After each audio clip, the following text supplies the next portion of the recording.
Bienvenidos a Hablemos, un espacio con voces especializadas en ciencias sociales y humanidades, historia, antropología, literatura, estudios políticos e internacionales, agua y sociedad.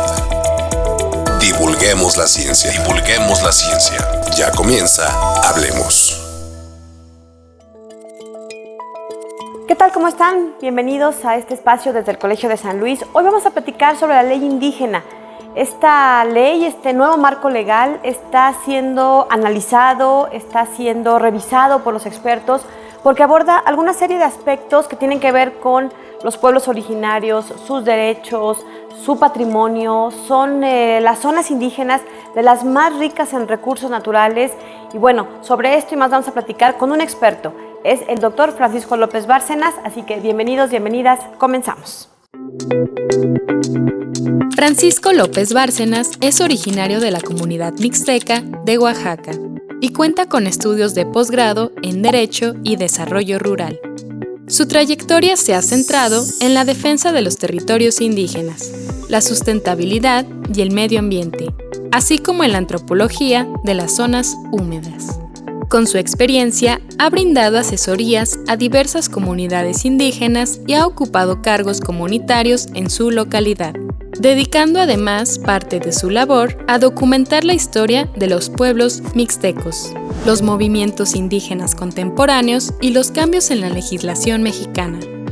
Entre sus publicaciones recientes destacan los libros Dichos y mitos acerca del agua y La tierra no se vende. Actualmente coordina el proyecto Régimen Jurídico del Agua y los Derechos de los Pueblos Indígenas y es profesor investigador en el programa Agua y Sociedad del Colegio de San Luis. Hola, ¿qué tal? Yo soy Francisco López Bárcenas, soy doctor en Desarrollo Rural, soy investigador acá en el Colegio de San Luis, pero también y sobre todo soy mixteco de Oaxaca.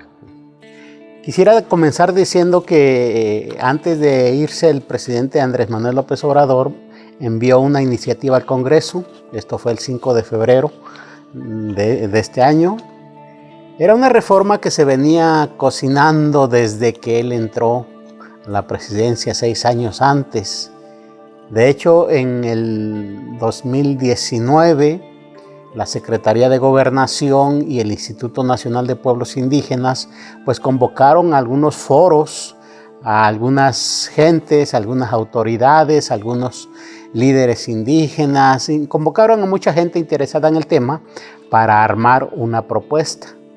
Se hicieron alrededor de 57 foros en 27 estados. Se dice que participaron como 5,000 gentes. O sea, fue un proceso bastante interesante. Y para para ese mismo año, en septiembre, ya tenían la iniciativa y se la presentaron al presidente allá en territorio yaqui. A mí me llamó mucho la atención que no dijo nada el presidente en esa vez. No dijo ni gracias, ni la voy a analizar, ni bueno, vamos a ver qué hacer. No, nada. La agarró, la presentó bajo su brazo y se fue. Se la volvieron a presentar en Durango. No dijo nada. Y bueno, resultó que era una propuesta muy interesante para los pueblos indígenas porque hicieron un análisis bastante amplio de cómo estaba la situación, qué tipo de reforma se requería y al final propusieron pues qué se tenía que reformar. Se hablaba de reformar 7 artículos más adicionar 8, o sea, eran 15 artículos los que proponían que se reformaran. Pasó el tiempo y hasta febrero de este año presenta su iniciativa. Pero sorpresa, no era la que le presentaron. E incluía poquito. Mire, de aquella propuesta que hicieron se hablaba de libre determinación, de territorios, de recursos naturales, de gobiernos indígenas, de autonomías, de sistemas normativos, lo que a la gente le interesa. En esta no. Esta básicamente incluyó 3 cosas: consulta a los pueblos indígenas, reconocimiento del patrimonio de los pueblos indígenas, patrimonio cultural, y medicina tradicional. Algo habla de desarrollo, algo habla de lenguas, pero son temas que ya estaban. Pero bueno, también me llama la atención que los que promovieron los foros en donde salió aquel foro, aquella propuesta, pues la presentan así como si fuera la misma. Dicen que ha sido una gran reforma, que esta sí va a resolver los problemas de los pueblos indígenas, y pues yo acabo de hacer un análisis de esa reforma, me lo han pedido las gentes, y pues no está. Bueno, yo en el análisis parto de lo que creo es una realidad. Primero, que somos una nación multicultural, eso ya está reconocido en la Constitución desde hace tiempo, pero que también creo que es importante tomar en cuenta cómo están los pueblos indígenas y cuáles son sus necesidades. Si uno ve ahorita, el problema central por el tipo de desarrollo que tenemos es el despojo que están sufriendo de su patrimonio natural. De las minerías, por ejemplo, que está en territorios indígenas, el agua que está en territorios indígenas, la biodiversidad que está en territorios indígenas, el litio que viene ahora que está en territorios indígenas. Esos son los temas, por un lado, que interesan mucho a los pueblos indígenas, por los que están peleando. Por otro lado, están los gobiernos indígenas. Nosotros desde el 2001 tenemos pues reconocimiento de gobiernos indígenas comunitarios, pero no es ese el sentido, o no es únicamente el sentido de los derechos políticos, sino que como pueblos puedan participar en pues en la elección de diputados locales, diputados federales, senadores, presidente de la República. Ahora que se está eligiendo los jueces, pues participar en eso. No se puede porque el diseño institucional que tenemos, los distritos electorales, no da para eso, pero tampoco hay alguna instrumentación legislativa. Esos son temas centrales que tenemos. Y claro, los que presentan son importantes, pero no son centrales. Entonces, yo digo, muchos decimos que hay una especie de colonialismo interno por los pueblos indígenas. O sea, hay poderes externos a ellos que deciden lo importante de su vida y le dejan ahí lo que no afecta, lo cultural, lo educativo, lo lingüístico, la medicina tradicional. Eso les dejan porque no afecta sus intereses, pero lo central pues no se toca. Por ahí está el análisis, ¿no? Yo creo que hay varios factores. Uno, primero, que los derechos de los pueblos indígenas sí afectan el modelo de desarrollo que tenemos, muy extractivista, muy de apoderarse de los recursos naturales, y la mayor parte de ellos están en territorios indígenas. Entonces había que cambiar el modelo. Creo que eso es algo que no se animaron a hacer, o no se van a animar a hacer. Dicho de otra manera, el gobierno sigue siendo neoliberal y desarrollista, aunque nos digan que eso se acabó. Y la prueba es esto, de que no se han cambiado, que los megaproyectos siguen, que el Tren Maya que afectó a los pueblos de la península sigue, que el tren interoceánico que afecta a los pueblos de Oaxaca y Veracruz sigue. Muchos proyectos siguen todavía, ¿no? Y bueno, parece que no hay intenciones de cambiarlos. Por el otro lado, pienso que las fuerzas políticas, los políticos, los partidos políticos, las instituciones que aunque no son políticas influyen, como serían la asociación de empresarios, las asociaciones de profesionistas, otro tipo de asociaciones, pues tienen todavía un temor fuerte de cómo incluir verdaderamente a los pueblos indígenas. Sienten que se les puede desbaratar el diseño, y es muy probable que se les desbarate. Y es más, yo quisiera que se les desbaratara el modelo, porque lo que hay que hacer es construir otro tipo de modelo para gobernar al país, para ver cómo le vamos a hacer, ¿no? Creo que eso no ha pasado. Y en el fondo de todo, creo que hay un racismo muy fuerte todavía, una discriminación muy fuerte que en México es muy peligrosa porque la negamos. no asumimos que somos racistas, que somos discriminatorios, pero veámoslo en la vida cotidiana, ¿a quién contratamos para hacer los trabajos de la casa, por ejemplo? ¿Quiénes son los que acceden a los puestos públicos?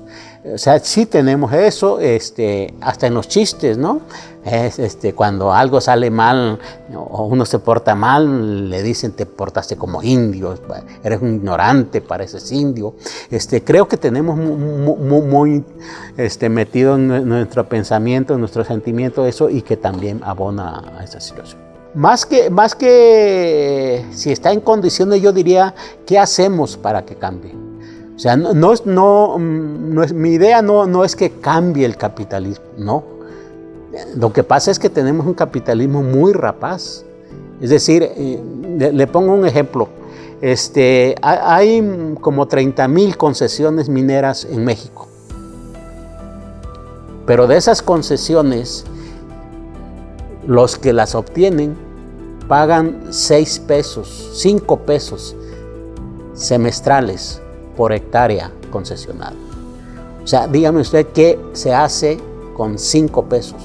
Ni siquiera el transporte de que salga de su casa y llegue el transporte público. O sea, es una vergüenza eso. O sea, están saqueando al país. Alguna vez yo le comenté, lo voy a decir en público, alguna vez le comenté al presidente saliente, tuve oportunidad de platicar de eso con él alguna vez, se sorprendió mucho, siendo candidato todavía.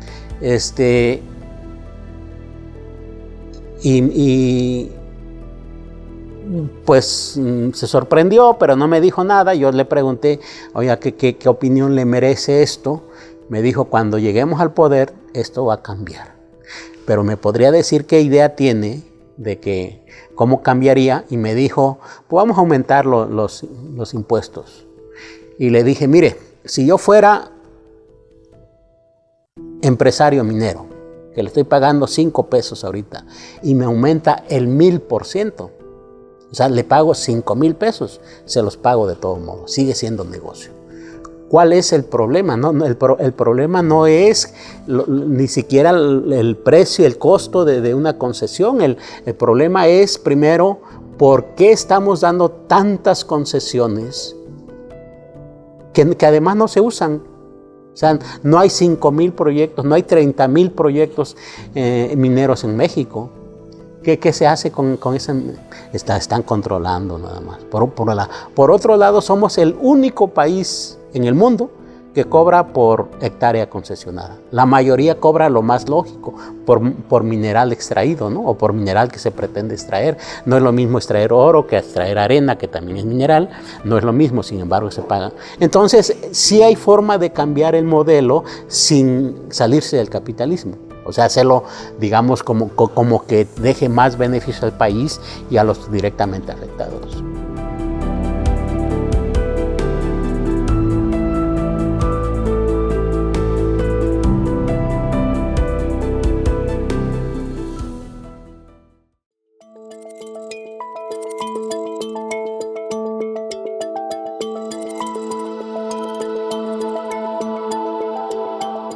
Los pueblos indígenas tienen muchísimos recursos, son comunidades muy ricas en cuanto a su historia, su cultura, sus tradiciones, y lamentablemente se ha puesto de moda, por decirlo de algún modo, pero esto ha significado que otras comunidades se apropien de esta riqueza cultural, de su indumentaria, de sus platillos, y las exploten de una manera pues que no necesariamente es equitativa para los pueblos y comunidades.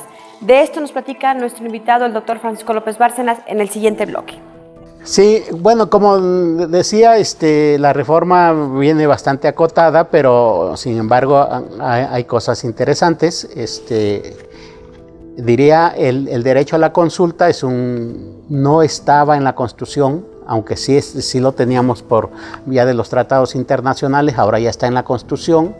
Ese es uno muy importante, porque además la defensa que los pueblos indígenas han podido hacer de sus territorios ha sido vía la consulta. porque como cometen el error desde el gobierno siempre de no tomarlos en cuenta, de no consultarlos, y tienen ese derecho, pues siempre andan ganando los amparos cuando se defienden judicialmente, ¿no? Y ahora ya está en la Constitución, pues fortalece ese derecho. En otros casos, pues también hay que decirlo, la consulta se ha usado más para legitimar, pero creo que eso ya más que en el derecho mismo tiene que ver con las condiciones en que están los pueblos, ¿no? Ese es un derecho importante. Está también el derecho del patrimonio, la protección del patrimonio material e inmaterial, dice. Tangible e intangible, dice. ¿Qué es esto? Pues no es otra cosa que los elementos culturales que distinguen a los pueblos unos de otros, pero que están teniendo un valor económico muy fuerte en el mercado y que se están aprovechando de ellos muchísimos, ¿no? En Francia, por ejemplo, hay una marca que se ha apropiado de los diseños mayas, de los diseños en general de muchos diseños purépechas, y que no es que algunos se los toman así nada más y no dicen nada y comienzan a hacer ropa que después venden cara. En algunos casos pagan muy poquito porque compran así enormes cantidades y allá los venden muy caros. Por decir algo, se sabe que entre población maya compran blusas a 50 pesos que allá venden a $500, por ejemplo, ¿no? O sea, es muy fuerte la diferencia, y quien sale ganando en realidad es la empresa, no las que los elaboran. Hay otras empresas como Nestlé, por ejemplo, que se ha apropiado de muchos diseños tenangos de acá de Hidalgo. Hay muchísimo que está pasando que sí tienen una ganancia bastante fuerte y que a los pueblos no les llega. La idea de este derecho es que ya siendo reconocido que es su patrimonio, que es su propiedad, en principio, pues si llegaran a suceder estas cosas, pues puedan entablar alguna demanda, cosas que sí se han entablado también, hay que decir. Tiene otro problema que yo le veo, porque el gobierno se ha quedado con la idea desde el gobierno que cuando algo se patrimonializa es propiedad del gobierno. Eso se ha hecho sobre todo con la cocina, los moles de purépechas, por ejemplo, o los altares del Día de Muertos, por ejemplo. Son muy famosos en Mixquic, en la Ciudad de México, en Michoacán, en Querétaro, son muy famosos, y entonces atraen mucha gente, y no es que cobren, algunos lugares no cobran, pero ya el hecho de andarse metiendo ahí para verlos, cuando la gente es más espiritual, es más sagrado, está viendo que sus muertos llegaron, sí es una agresión fuerte, ¿no? La charrería, por ejemplo, se ha convertido en un patrimonio nacional que ahora lo que hacen es darle dinero a algunas asociaciones para que impulsen ese deporte. Muchas danzas, los parachicos en Chiapas, en fin, muchas expresiones cuando las patrimonializan pues se han ido al mercado. El problema no está que se vayan al mercado. El problema es quién decide que se van al mercado y quién se queda con las ganancias. Y siempre es alguna instancia de gobierno. O es la Secretaría de Cultura, o es la Secretaría de Economía, o es alguna otra instancia, por un lado. Y por otro lado, pues las prácticas culturales de los pueblos son muy dinámicas. Un día hacen un diseño y al otro día ya es distinto, y al otro es otro. O las pirecuas famosas de los purépechas son canciones que van cantando, pero que conforme las van cantando les van aumentando versos o les van aumentando ritmos y cosas de esas. Por eso se distinguen, y cuando las patrimonializan pues ya quedan fijas. Entonces hay esos problemas que yo creo que hay que tratar. Me parece bien que se reconozca. Lo que hay que insistir es que es derecho de los pueblos y que ellos tienen que decidir. Hay un asunto ahí muy interesante también, la medicina tradicional. Primero es importante porque el gobierno no tiene capacidad para atender a toda la población, aunque se diga que así se hace. Segundo, es muy importante porque los pueblos tienen formas de identificar enfermedades que no identifica la medicina alópata, y tienen formas también de curarlo. No es que sean unos curanderos o unas curanderas o unas parteras que medio le hacen ahí al asunto y que necesitan no, porque así se les trata. De hecho, así está ahorita. Se reconoce, por ejemplo, en Oaxaca la ley reconoce a la medicina tradicional, pero la médica o el médico tiene que estar bajo la supervisión del médico que sí fue a la escuela, que sí tiene un título. No ese es el asunto. El asunto es que hay otra manera de concebir la enfermedad, hay otra forma de verla. Por ejemplo, el espanto. ¿Qué hace un médico alópata con alguien? Dice, tiene espanto, o tiene empacho, o se le cayó la mollera, ¿qué hace? Mal de ojo, ¿qué hace? Pues no tiene ese conocimiento, y la medicina tradicional sí la tiene. Eso por hablar de lo más popular, pero ha habido casos de personas que la medicina alópata dice ya no hay posibilidad, los regresan a su casa y resulta que los médicos tradicionales sí los curan, pues, ¿no? Entonces debería haber una combinación de ambas, no rechazarse. Sin embargo, hasta ahora pues lo que ha pasado es que se sigue menospreciando la medicina tradicional, sí se le da ahí un espacito, pero subordinada. Con esta reforma se esperaría que cambien las cosas. Vamos a ver qué pasa. Porque incluso hubo una reforma, antes de la reforma constitucional, hubo una reforma a la Ley General de Salud. Y consecuencia de eso, aquí en San Luis se hizo una reforma, pero en el sentido que le estoy diciendo, criminalizaba incluso a las parteras. Afortunadamente se ha detenido, está en stand-by, no se ha publicado, ya se aprobó, pero no se ha publicado. Yo espero que con esta reforma, pues de plano ya la desechen. Está eso, y como le digo, hay otro tipo de reformas que se hicieron, que básicamente es adecuar el lenguaje. Por ejemplo, desarrollo. Bueno, dice desarrollo integral, sustentable, sistemas normativos. Antes decía usos y costumbres, ahora adecuaron el lenguaje. Pero el tema central de la reforma, por el que hace mucha campaña de que es muy buena desde el gobierno, es que se convirtió a los pueblos, a las comunidades, como sujetos de derecho público. En el 2001 hubo una reforma y se les reconoció como entidades de interés público. ¿Cuál es la diferencia? Que las entidades de interés público pues requieren la atención del gobierno. Por decir algo, panteones es importante, son de interés público y hay que atenderlos porque si no nos generan problemas de salud, ¿no? Las calles, el alumbrado, son de interés público, hay que atenderlos porque si no el tránsito no es fluido, o de noche es muy peligroso que no haya luz, que no haya alumbrado público. No, el sujeto de derecho público es una cosa contraria, es la capacidad que se les reconoce para que ellos mismos gestionen sus problemas, sus asuntos. Pero además, y creo que es a lo que le apuesta mucho los que impulsaron la reforma, es a que van a tener un presupuesto público que va a llegar directo a las comunidades. Ya no va a pasar por los municipios, que es donde se atoraba mucho, ya no va a estar sujeto a que si la cabecera municipal le quiera dar o no, le tiene que dar. Es más, la reforma dice que los congresos, tanto el federal como de los estados, tienen que fijar una partida para eso, para que vaya directo a las comunidades. Eso está bastante bien.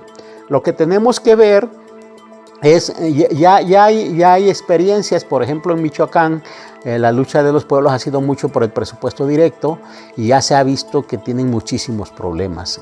¿Por qué? Primero porque no se les capacita, llega el dinero y no les dicen, por ejemplo, que tienen que comprobar, ¿no? Primero. Entonces, cuando llega el fin de año, pues, ¿dónde están las facturas? Pues no sacamos ninguna, es un problema. Hay otros problemas, que muchas veces, yo espero que no suceda así, pero muchas veces cuando se designa el presupuesto también ya dice para qué, y los pueblos pues no es así, o sea, ellos tienen sus propias prioridades desde su punto de vista. A veces está destinado para hacer una calle y resulta que a ellos lo que les importa es adecuar el panteón, por decir algo, ¿no?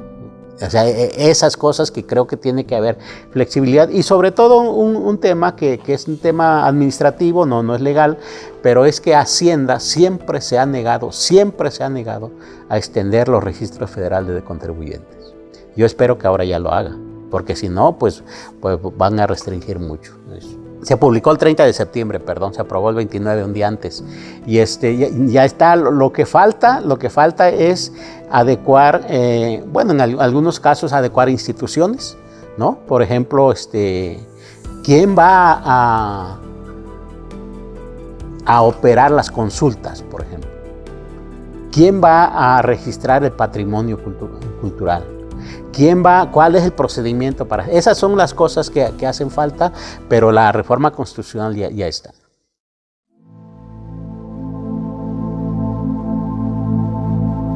Mi nombre es Eric Ábalos y soy estudiante de la maestría en gestión sustentable del agua de aquí, del Colsan. Bueno, mi tema llevó por nombre Nubu Shadeje Ñutira Tsutkani, que quiere decir cuando el agua apestosa se metió a Ixmiquilpan, ¿no? En lengua ñañú, que es mi lengua originaria. De eso va el texto, ¿no? Dar cuenta de cómo se han configurado las percepciones sobre el riesgo por inundaciones en Ixmiquilpan, Hidalgo, ¿no?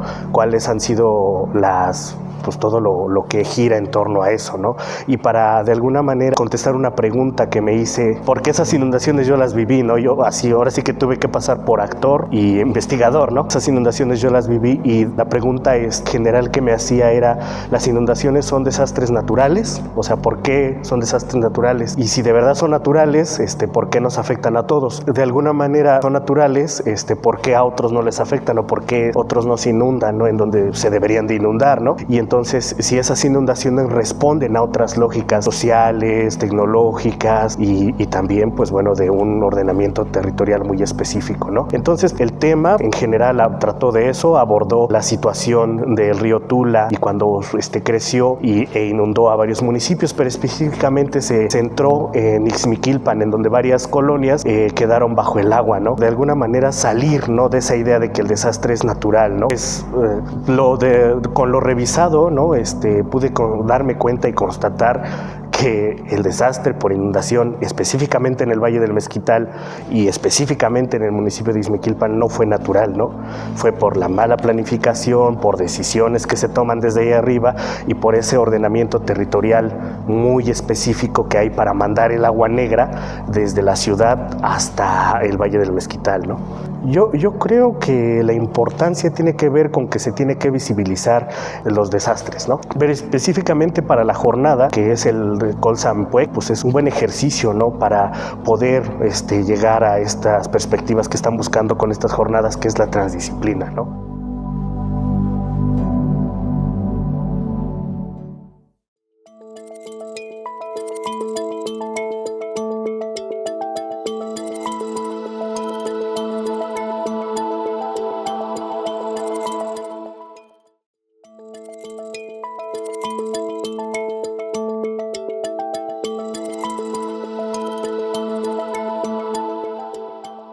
Como ya escuchábamos, pues los pueblos indígenas tienen una enorme riqueza y parte de lo que podría estarse disputando en el día a día tiene que ver con sus territorios, con su riqueza natural, pero también con su riqueza cultural.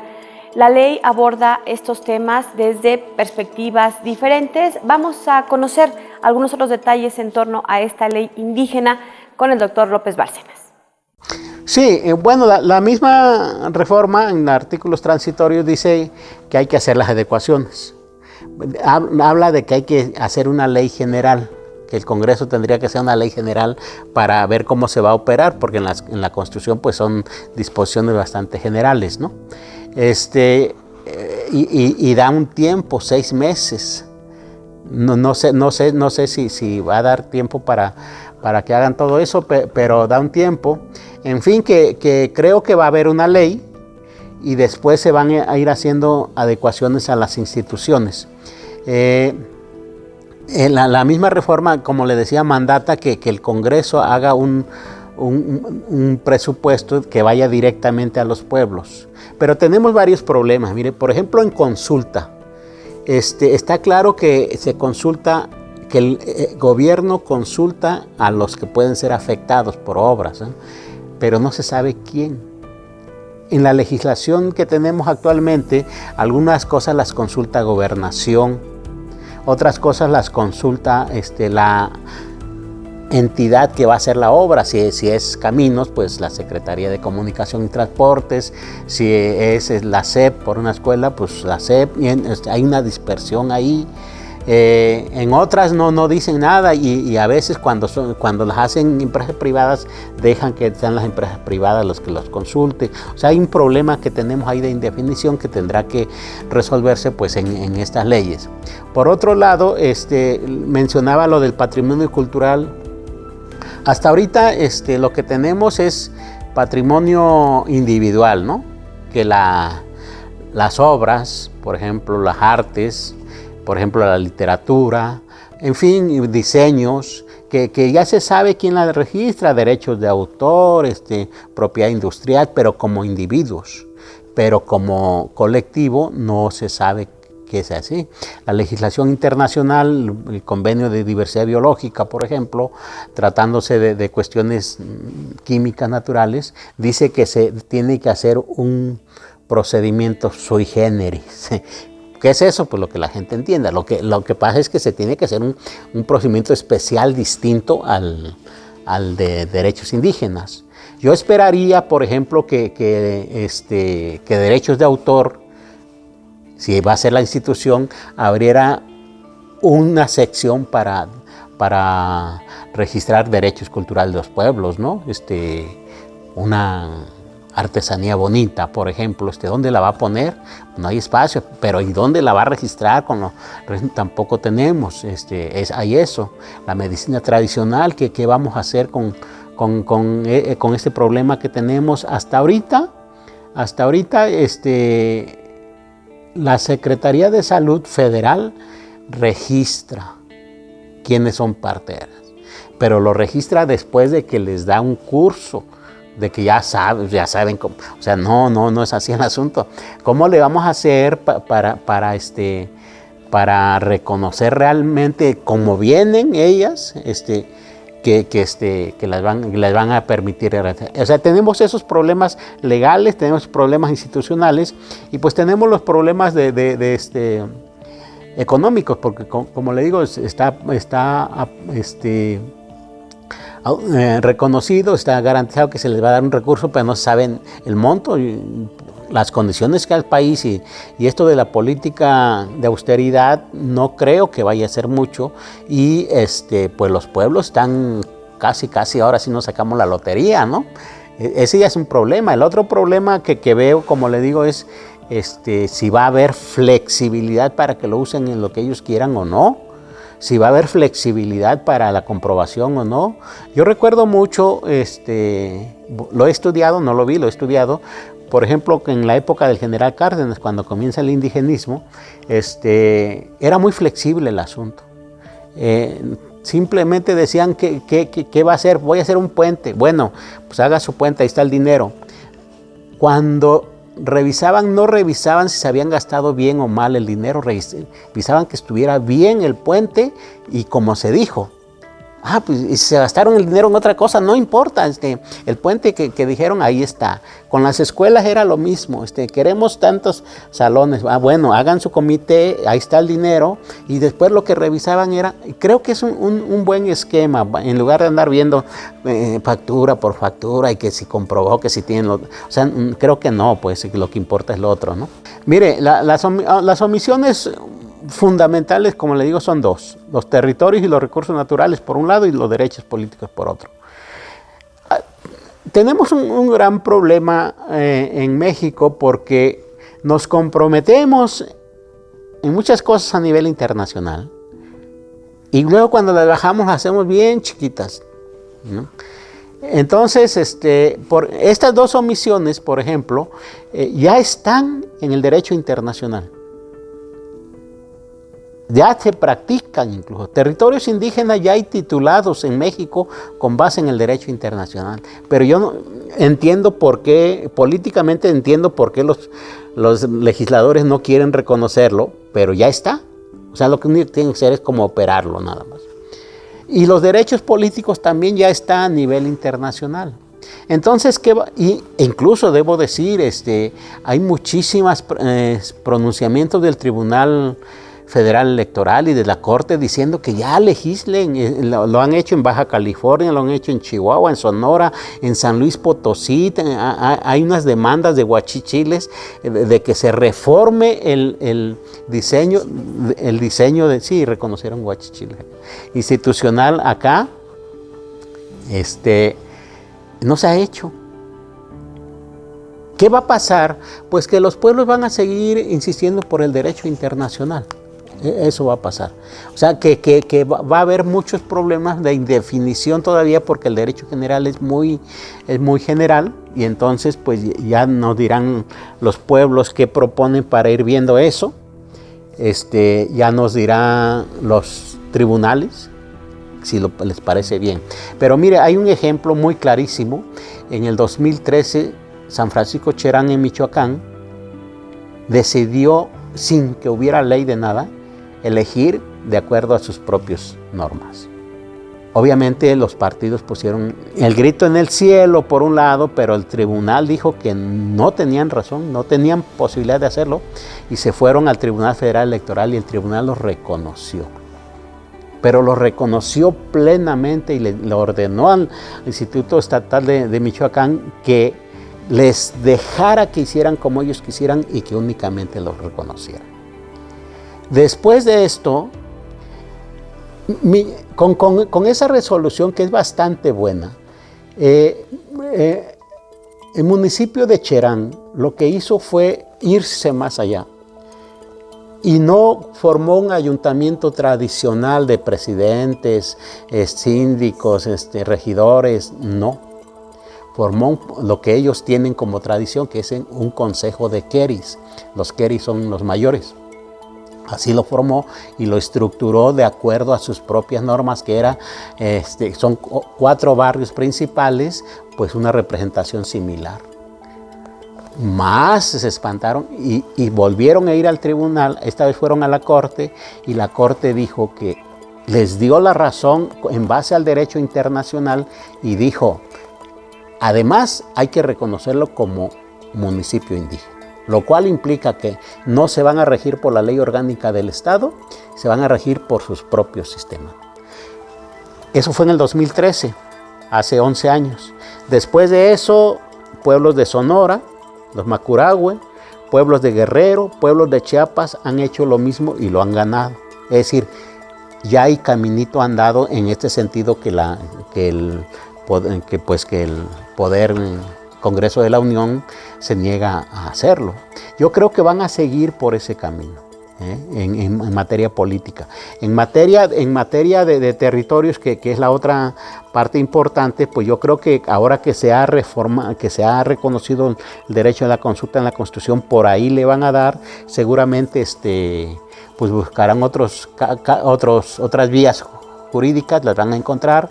En mismo Chihuahua hay un proceso que se fue vía tribunales agrarios, lo ganaron los pueblos, pero pues los afectados impugnaron y está ahorita en la Suprema Corte. Vamos a ver qué pasa.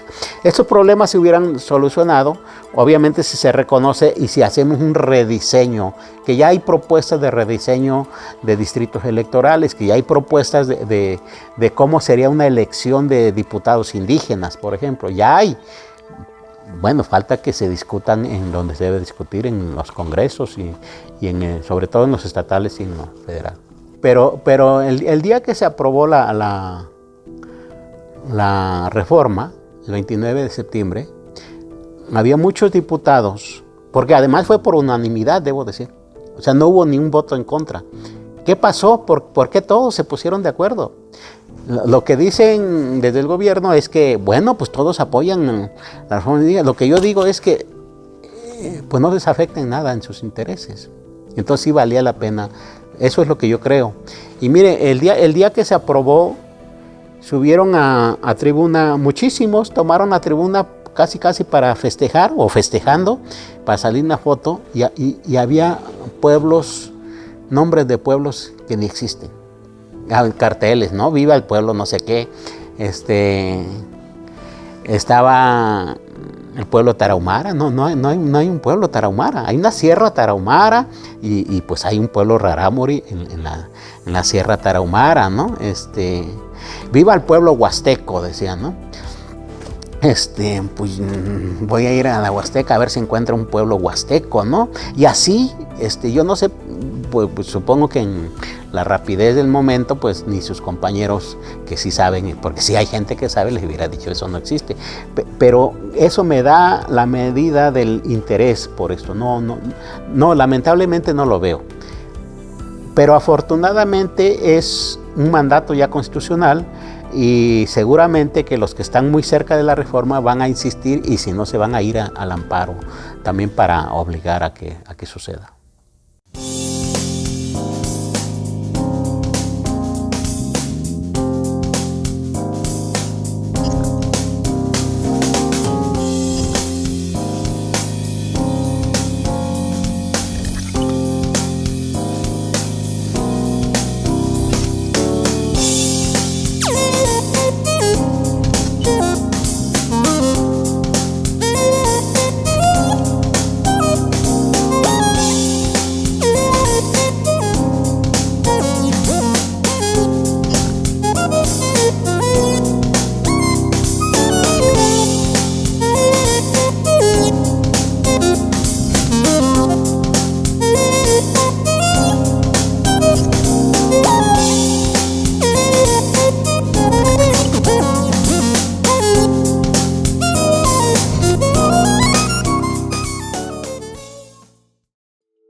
Los de los pueblos originarios también se produce ciencia, por supuesto que tienen conocimientos ancestrales que han influido en la vida de los habitantes y de las comunidades.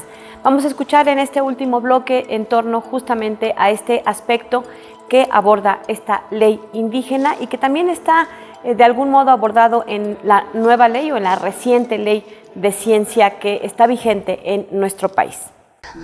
Bueno, creo que está habiendo cambios importantes en la ley, en la academia.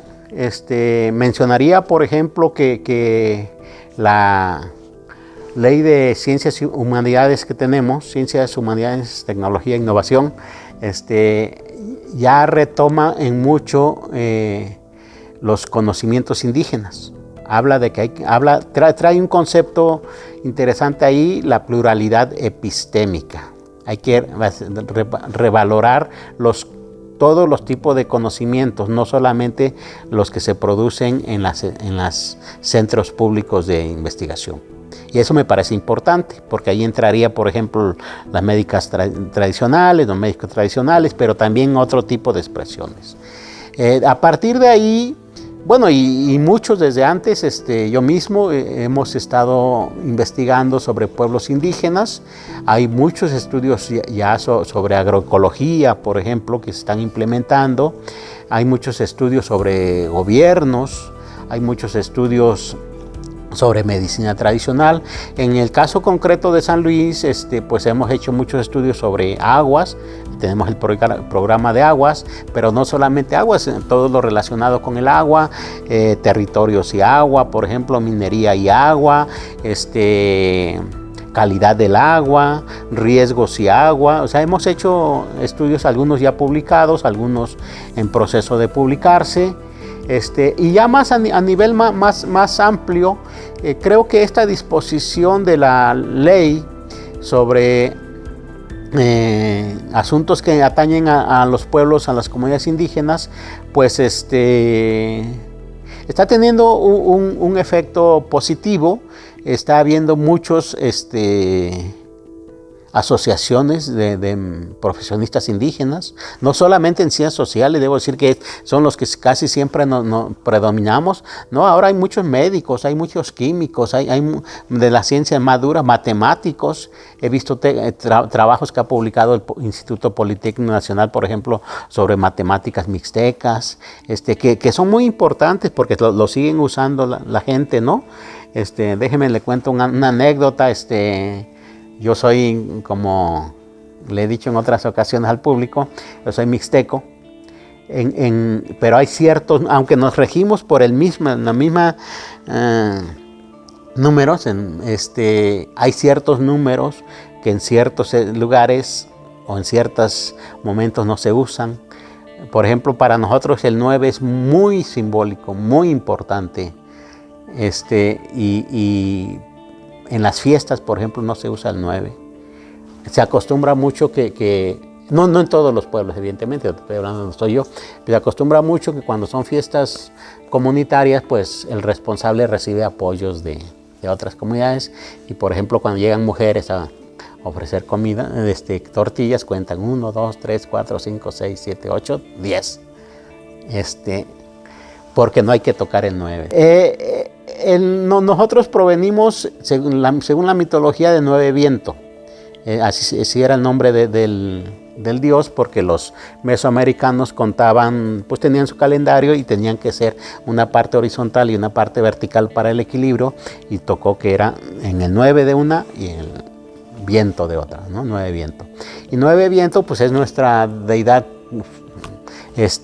principal, la creadora del pueblo Ñuzavin, mixteco. Entonces, pues es muy sagrado. Yo creo que por eso es eso. En otro tipo de actos, a veces no se cuenta el 7, a veces no se cuenta el 11, pero en otras, además, es el número el que cuenta, ¿no? Por ejemplo, hablando de sanadores, usan mucho el 13.